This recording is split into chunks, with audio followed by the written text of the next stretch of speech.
Komiti ya nakwana ya ANC ka ile lebaka e le gore masepala o retelelwa ke go rebola ditirelo morago a tlosiwa ka voutu ya go tlhoka boikanyego ke khansele ya masepala. Fela Buthelezi a gwetlha morero ono a re ga wa tsamaya ka tsela, mme a fenya morero ono, mme khansele ya ngodiega go mmusetsa jaaka meyara ka leina la gagwe le phimotswe kwa komisheneng e ikemetseng ya ditlhopho, mme ene a re e santse e le meyara. Ke winne makgetho a mabedi ebile le jaaka ke bua ya dutse ka court order tse nne tse leng gore they are in my favor and those who are working with me in the council.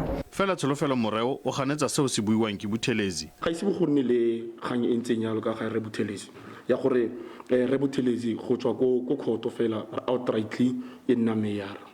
O tshwanetse a ye go bankanya kgang ya gagwe le political party e mo deployileng. Lefapha la puso tshwaraganelo mo profenseng le ka ya fa Buthelezi e le meyara wa masepala ono. Kgotlatshekelo e kgolo e rile meyara go ditsobotla ke Re Buthelezi.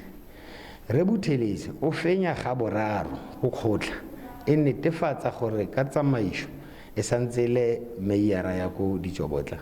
Bangwe ba baagi le bona ba kabetse ka ga boeteledipele ba masepala ono. I don't know her name, but I know it's a female. Ena ne tsale ke heleta ile ntate Buthelezi. O montse o sa le ku twa go topalane a ise ke mmona ke mo. Majoro mo ditsobotla ke tsholomore. Masepala wa ditsobotla o ka fa tlase ga tsamaiso, fela masepala wa re ga o itse sepe ka ga morero ono ka go sa nna le ikgolaganyo e maleba. Zebulon Maine, SABC News, Lichtenburg.